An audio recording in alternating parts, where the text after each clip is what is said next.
Hello everyone, Daniel Crew here. So I'm going to show you why Reactor 6 is the best platform in the game for electronic music.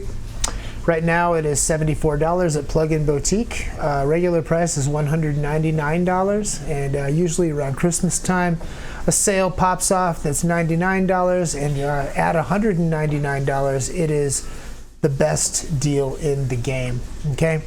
And when it comes down to it, I'm going to show you, number one, why, yes, it might be complicated to build with the Reactor platform, but you don't have to.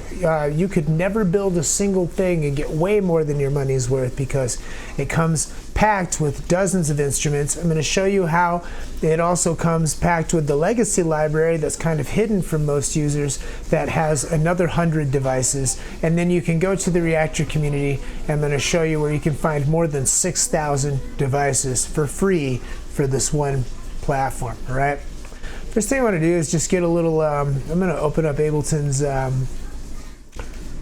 analog here and just going to set myself up with an ARP. And yes, I usually use Reactor inside of Ableton. I rarely open it up standalone, but to be honest,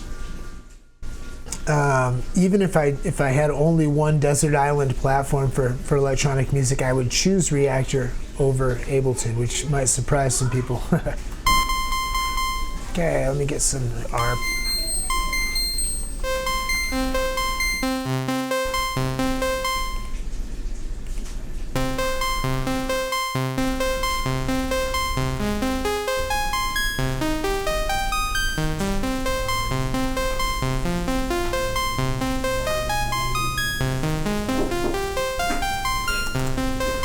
Okay.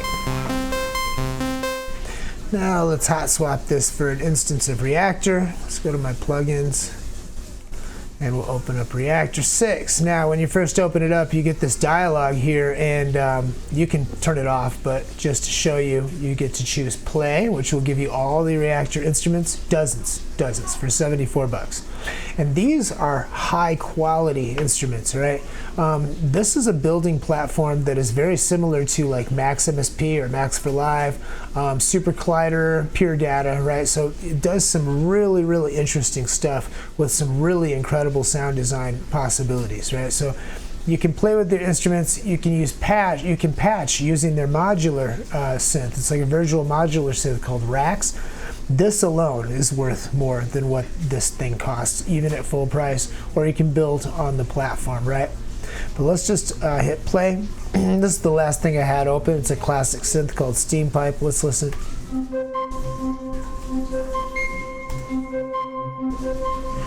And let's just scroll through some of these presets.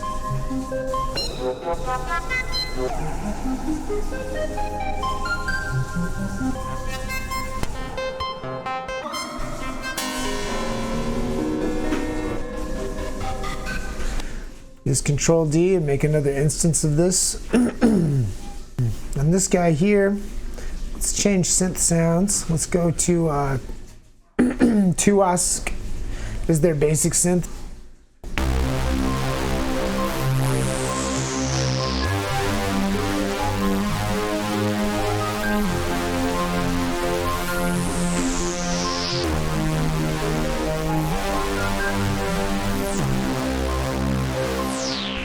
Let's turn that down a little.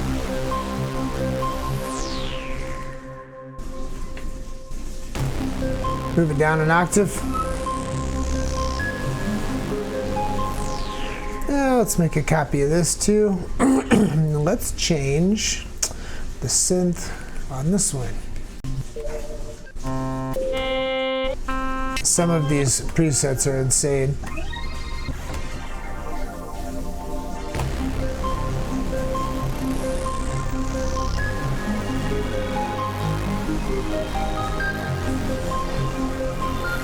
Beautiful. Let's make another copy of that, and let's change that to Photon.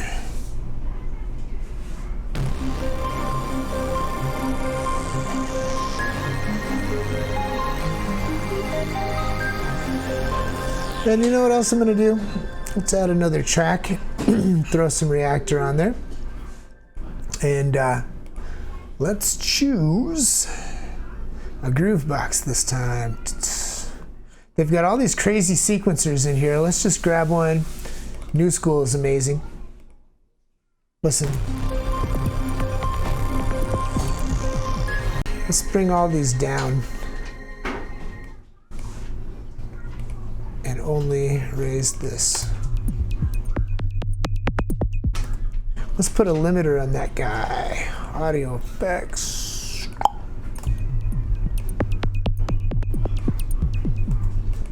Well, let's scroll through some of the presets.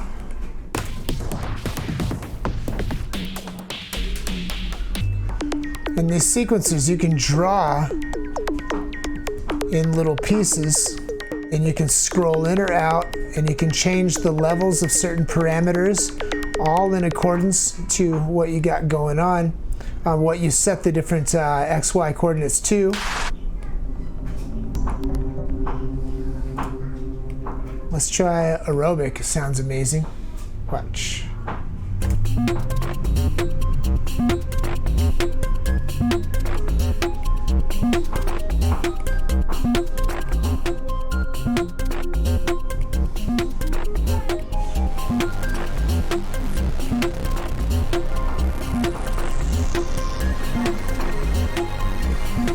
Scroll through some presets.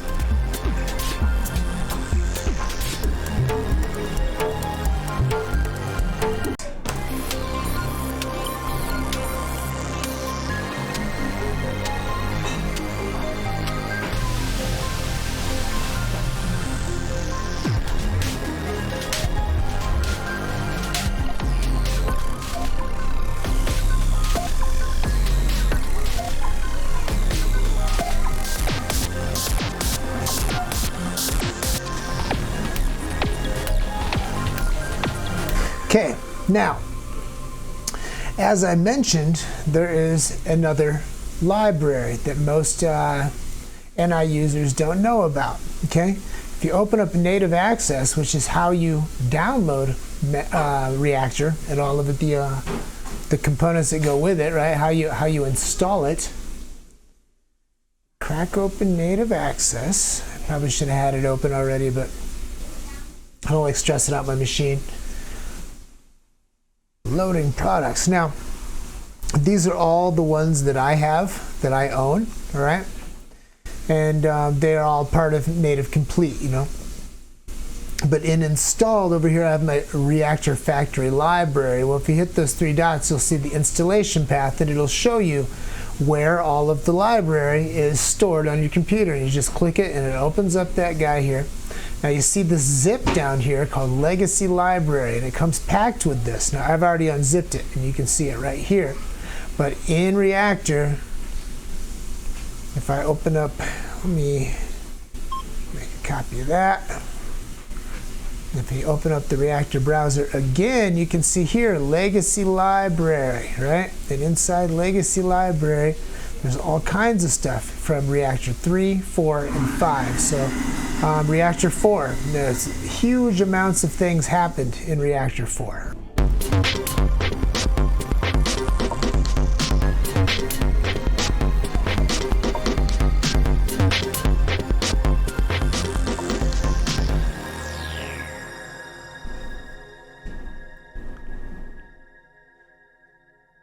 Okay, so lastly, I told you how you could get on to the Reactor user library, which you can find at nativeinstruments.com in the community.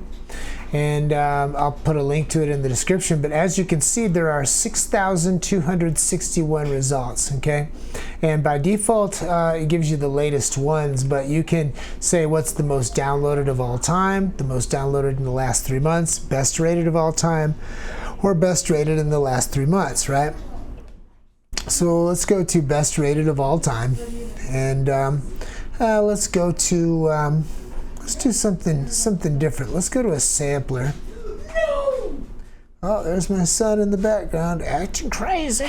Sample-based audio mangler, all right? And I'll just download that. Boom. And it's downloading. And it's finished. If you remember where the factory library was over here, you can just go ahead and drag that. That's a sampler, I guess, so we'll drag that into samplers. And here in this copy of Reactor, if we open that thing up, we can go to samplers. If you hit that little checkbox, there it is right there. Double click, and there's the sampler.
And that, my dear friends, is why you should go and take advantage of the link below and get Reactor. I'm not affiliated in any way. Just go get it. Be blessed.